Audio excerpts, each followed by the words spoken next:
Maligayang pagbisita at pagbabalik po sa ating munting channel. Narito na po, ang karugtong ng ating istorya.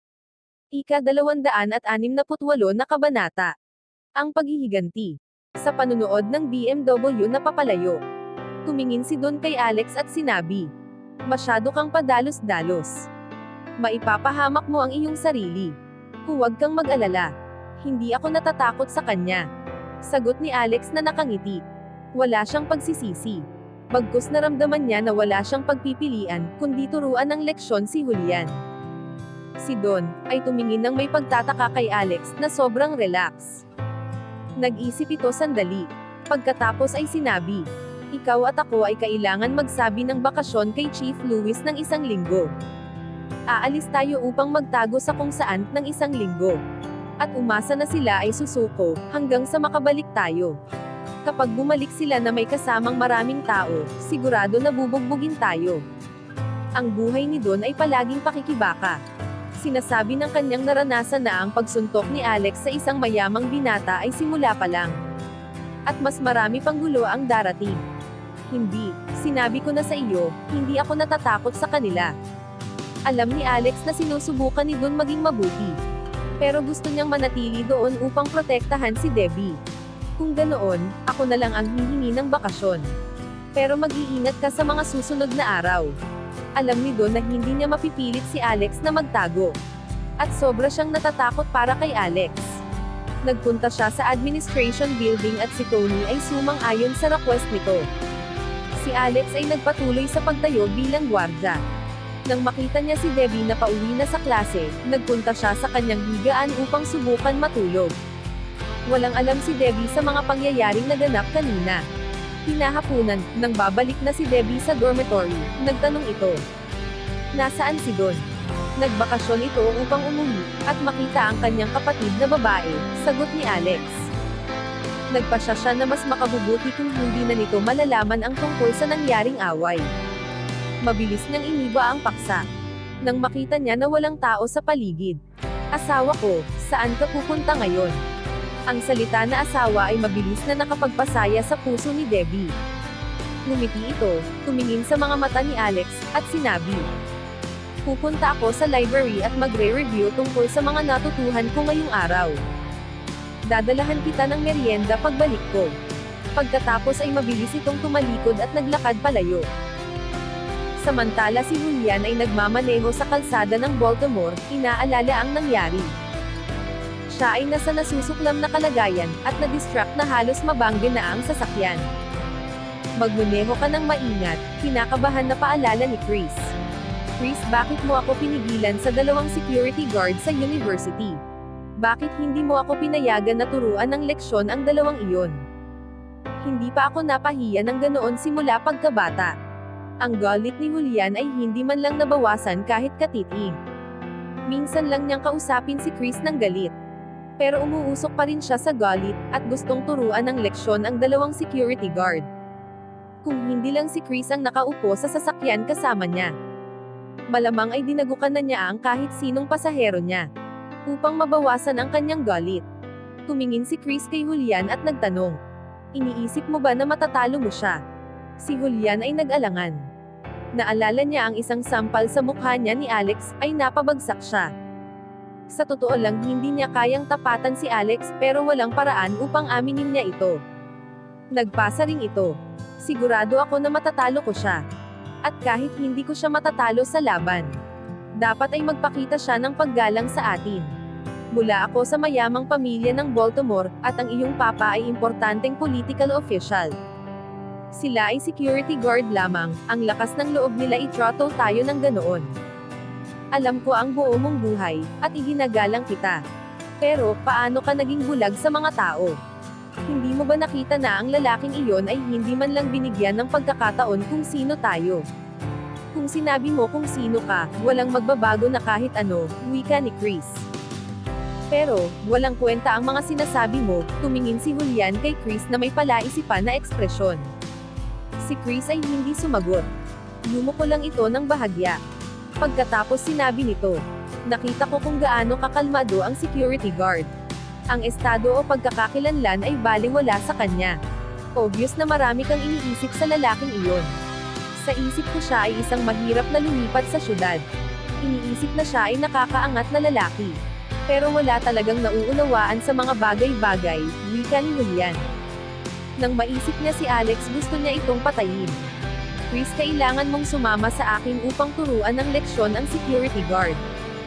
Simula pagkabata, tuwing nabuli, si Chris ang kanyang takbuhan para sa tulong. Bagaman ang pamilya ni Julian ay mayaman sa Baltimore, hindi ito kasing lakas ng pamilya ni Chris. Ang Stedman family ay isa sa pinakamayaman pamilya sa Baltimore.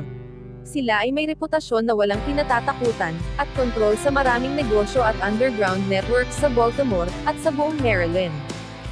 Ito lang ang pamilya na kayang tumapat sa Clifton family kung base sa impluwensya.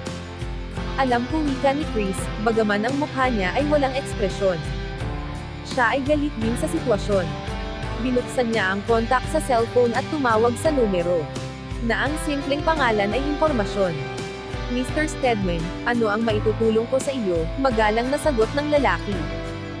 Gusto ko malaman ang impormasyon ng dalawang security guard na nagbabantay sa Johns Hopkins Residential House ngayong araw, tahimik na wika ni Chris. Pagkatapos ay tinapos na nito ang tawag. Medyo curious pa rin siya sa pagkatao ni Alex. Tanong niya sa sarili, paano ang isang security guard ay sobrang kalmado sa magulong sitwasyon? Lumipas ang 10 minuto, ang lalaki ay tumawag pabalik. Sinabi ni Mr. Stedman, nalaman ko na ang kailangan mo. Ang dalawang security guards ay sina Don Landers at Alex Ambrose.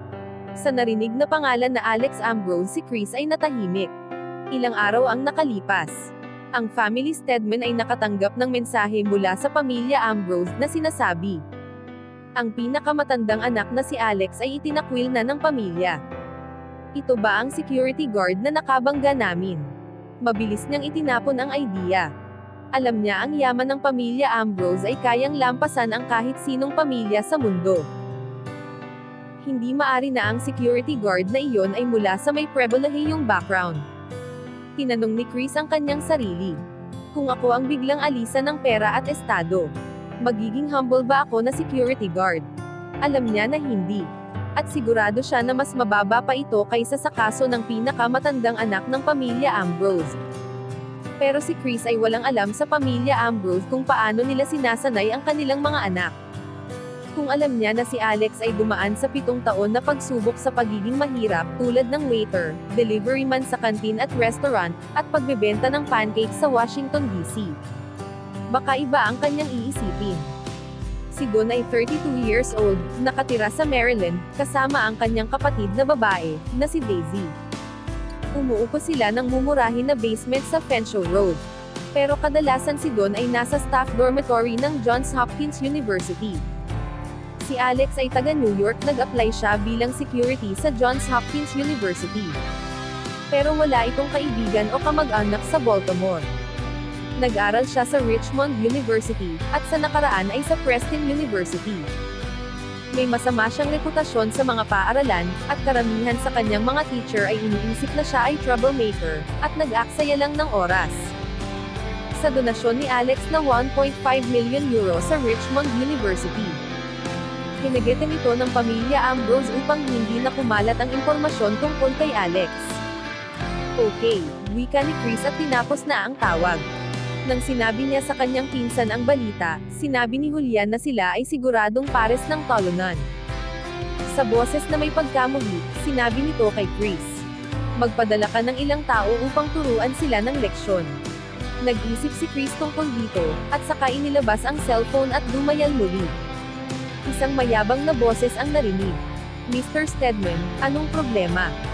Saon kailangan ko ang tulong mo upang turuan ng leksyon ang dalawang tao, tahimik na sagot ni Chris.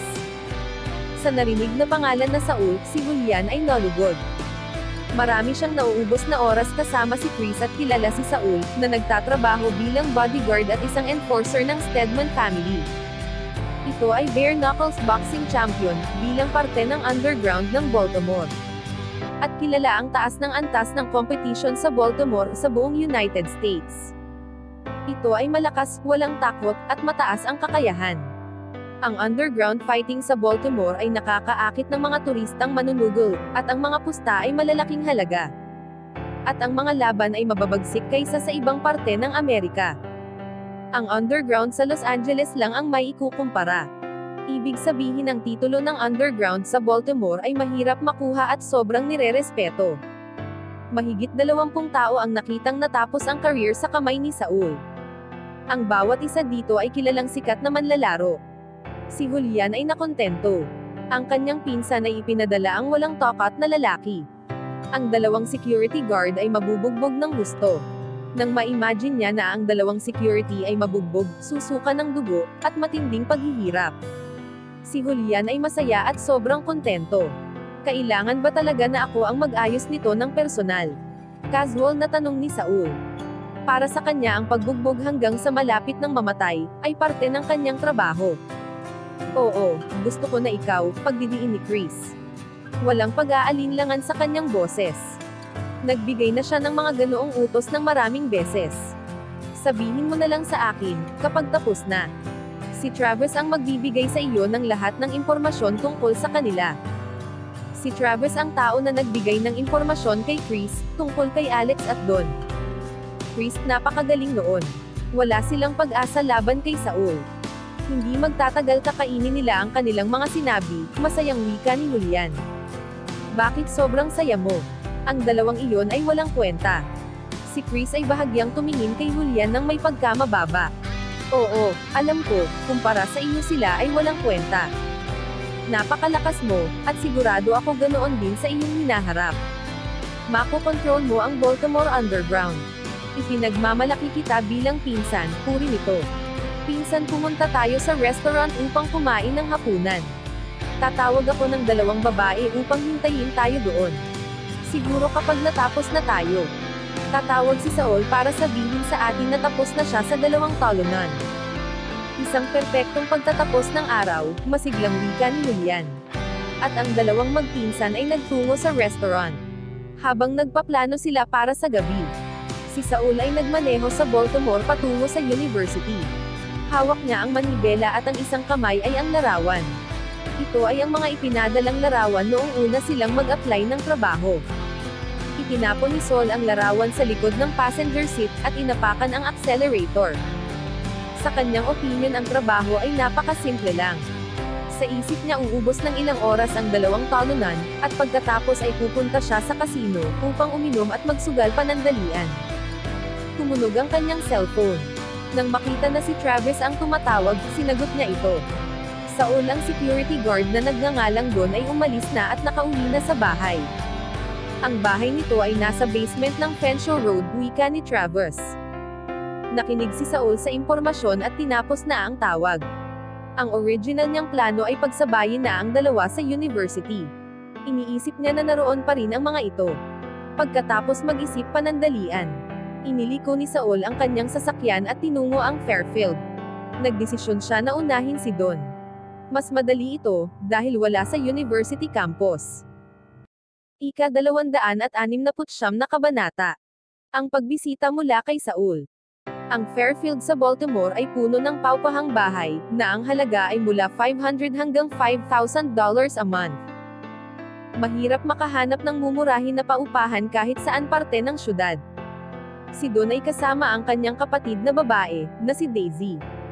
Nakatira sa isa sa mga mumurahin. Ang kwarto ay 30 square meters lang at may isang sofa bed.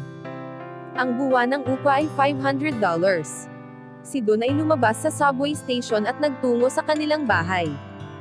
Bago siya umalis sa Johns Hopkins University, kumain siya ng isang mangkok na noodles sa halagang $3 mula sa Canteen University. Mas mura ito kaysa sa syudad. Kaya kumain siya sa kantin upang makapagtabi ng kaunting pera. Kailangan pa niya maglakad ng ilang bloke upang makarating sa kanyang apartment. Karamihan sa mga taong nakatira dito, ay mga trabahador na mababa ang sweldo. Kasama na ang security guard katulad ni Don, at iba pang mababang uri ng trabaho. Karamihan dito ay matatanda kasama ang kanilang kamag-anak.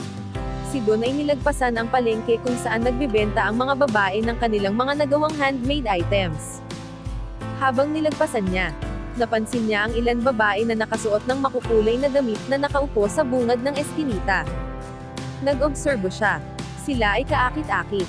Nakasuot ng high heel at silk stockings. Na nagpapakita ng hugis ng kanilang mga hita. Kapag may naglalakad na lalaki, nakukuha nila ang atensyon, katulad ni Don. Isang babae ang lumapit kay Don at mahinang sinabi, "Gwapong lalaki, sumama ka at makipaglaro sa amin. 200 lang para sa buong gabi, at idederecho na kita sa kaligayahan." Sinadya nitong buksan ng bahagya ang kanyang coat upang makita ang puting kutis at kurbo ng dibdib nito. Hindi, siguro sa susunod na lang, at marahan na itinulak ang babae sa kanyang gilid. Noong siya ay nasa 20 taong gulang, naging masaya ang kanyang gabi kasama ang isang babae. Pero ngayon, ito ay wala na sa kanya. Kailangan niya ang bawat sentimo ng kanyang kikitain para sa pag-aaral ng kanyang kapatid na babae. Hindi siya pwedeng mag-aksaya ng pera sa mga babaeng ito. Nang makita niya na wala siyang mapapala kay Don, nawalan siya ng interest dito, at bumalik sa kanyang bangko. Bumulong ito, lalaking mahirap kahit na may pera siya. Hindi niya alam ang gagawin dito. Si Don ay naglakad patungo sa basement room kung nasaan ang kanyang kapatid na babae, at pumatok sa pinto. Pagkatapos ng ilang sandali ang pinto ay binuksan ng isang babae na naka-school uniform. Ang kanyang buhok ay nakatali ng ponytail, at wala itong makeup sa mukha. Sobrang pangkaraniwan ang itsura nito at medyo kakaiba. Ito ang kapatid ni Don na si Daisy. "Don, nandito ka na." Nang makita niya na ito ay kanyang kuya. Ang mukha nitong balisa ay napalitan ng ngiti at saya.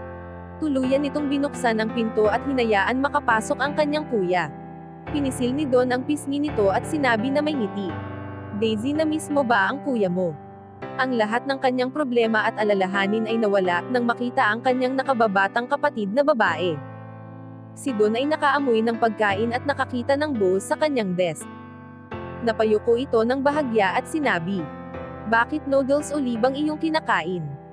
Hindi mo ba narinig ang sinabi ko na walang sustansya iyan? Ikaw ay high school na, at kailangan mong lumaki. Paano mo nakakayang kainin yan?" "Don, marami akong homework ngayong araw. Kumakain ako ng instant noodles dahil ito ay maginhawa. Kadalasan kumakain ako sa school canteen," paliwanag ni Daisy. Nag-aalala siya kung gaano kahirap kumita ng pera ang kanyang kuya, upang masuportahan silang dalawa. Ang sweldo nito ay $2,000 lang a month.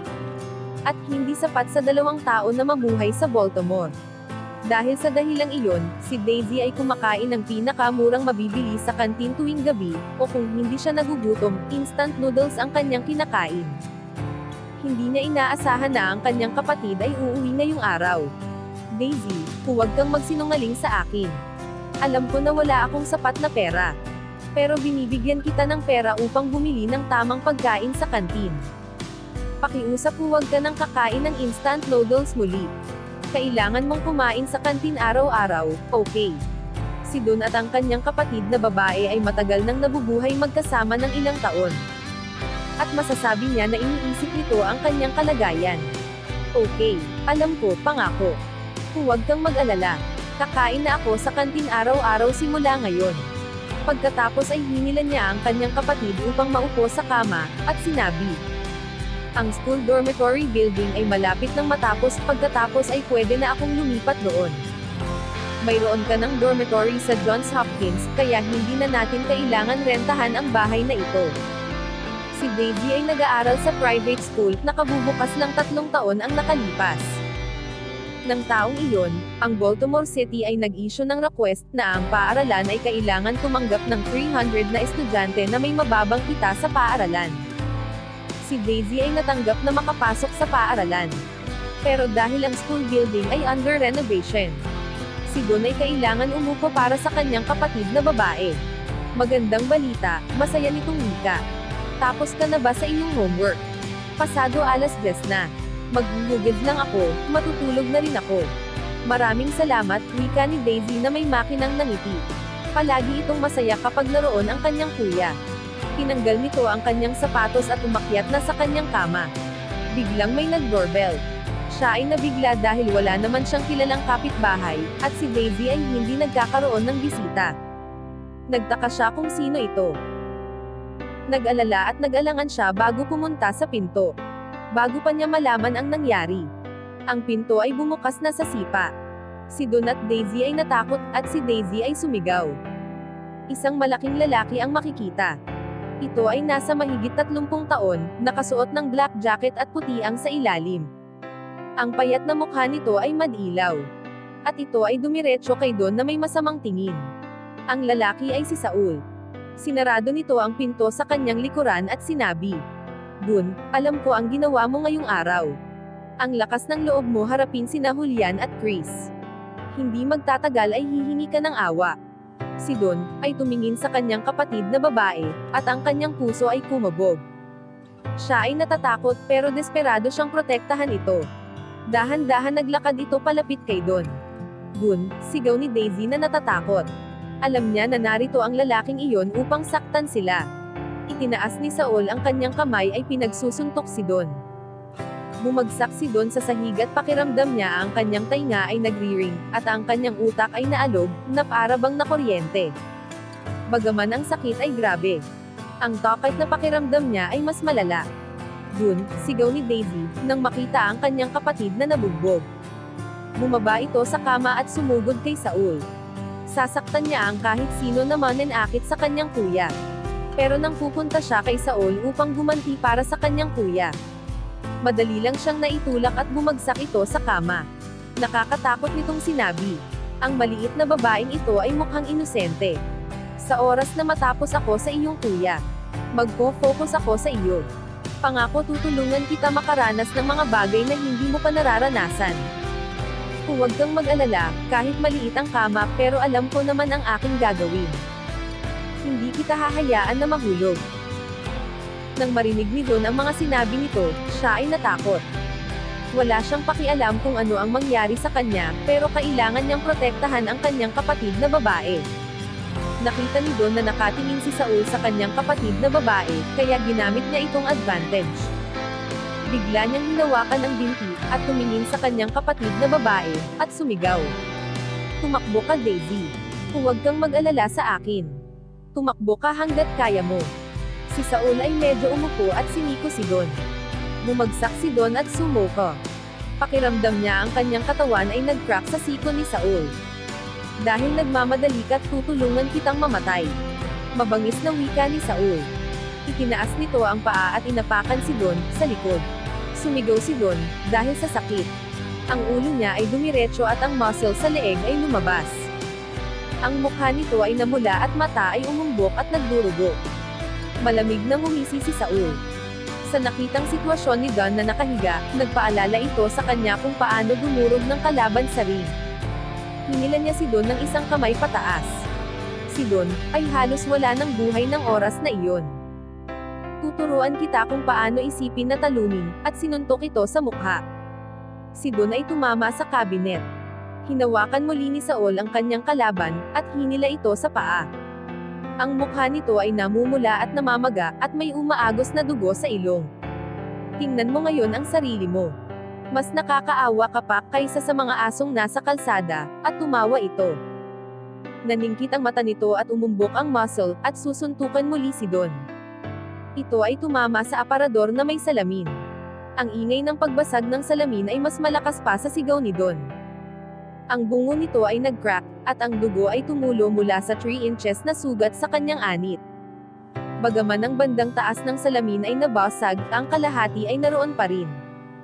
"Mapunta ka sa impyerno," sigaw ni Saul, habang pinagtama ang kanyang mga ngipin, at kinuha ang lante na katawan ni Don. At handang itapon sa talim ng salamin. Ang intensyon ay upang mahiwa ang lalamunan nito at matapos na. Pero nang itataas na niya ang katawan nito, at handang itapon, nagring ang cellphone. Si Saul ay napahinto, at si Daisy ay nagmadali pumunta sa katawan ng kanyang kuya, at niyakap ito sa ulo. "Patayin mo ang cellphone mo ngayon din," galit na wika ni Saul. Ayaw nitong naaabala. Nagawa ni Don na makayang ilabas ang kanyang cellphone kahit nanginginig ito ng malubha. Nagawa nitong makita na tinatawagan siya ni Alex. "Ibigay mo sa akin," inagaw ni Saul ang cellphone mula kay Don. Nang makita niya ang pangalang Alex sa screen, ngumiti siya. Isa itong magandang pagkakataon upang papuntahin si Alex upang patayin doon. Mas madali itong patayin dito kaysa sa university. Pinindot niya ito at sinagot at nakinig sa boses ni Alex. Dun, nakauwi ka na ba? Pagkatapos ng kanyang trabaho sa umaga, si Alex ay kinain ang hapunan na dinala ni Debbie para sa kanya. Nang makita niya na pinatay na ni Debbie ang ilaw, nagsimula siya muling isipin si Don. Nag-aalala siya dito, kaya nagdesisyon siyang tumawag upang tanungin kung maayos lang ito. Alex, malamig na sagot ni Saul. Sa narinig na boses nito ang puso ni Alex ay kumabog. May masama siyang pakiramdam sa lalaking sumagot sa cellphone ni Don. Nag-aalala nitong tinanong sino ka, sumagot si Saul. Kasama ko si Don. Kung ayaw mo siyang masaktan pa ng lubos, mas mabuti kung pupunta ka sa bahay niya ngayon. At huwag kang tumawag ng pulis o magsama ng kahit sino. Huwag mong sasabihin kahit kanino ang nangyayari dito. Kapag ginawa mo ang mga bagay na iyon, pangako na hindi ko papatayin ang iyong kaibigan. Ano? Huwag mo siyang saktan, desperadong sigaw ni Alex. Depende ito kung makakarating ka sa oras o hindi, sagot ni Saul. Nang marinig niya ang pagpapanik sa boses ni Alex, alam niya na pupunta ito. Alex, huwag kang pumunta, papatayin. Sinubukan magsalita ni Don, pero sinampal siya sa mukha ni Saul. Desperado si Alex na tulungan ang kanyang kaibigan. Muli, kung hindi ka makarating dito sa loob ng kalahating oras, hindi mo na makikitang buhay ang iyong kaibigan. Kalmadong wika ni Saul, at tinapos na ang tawag. Hanggang dito na lang po muna. Maraming salamat po sa pakikinig. Pwede po bang humingi ng subscribe bilang pagsuporta sa ating munting channel. Hanggang sa susunod po muli. Stay safe and God bless.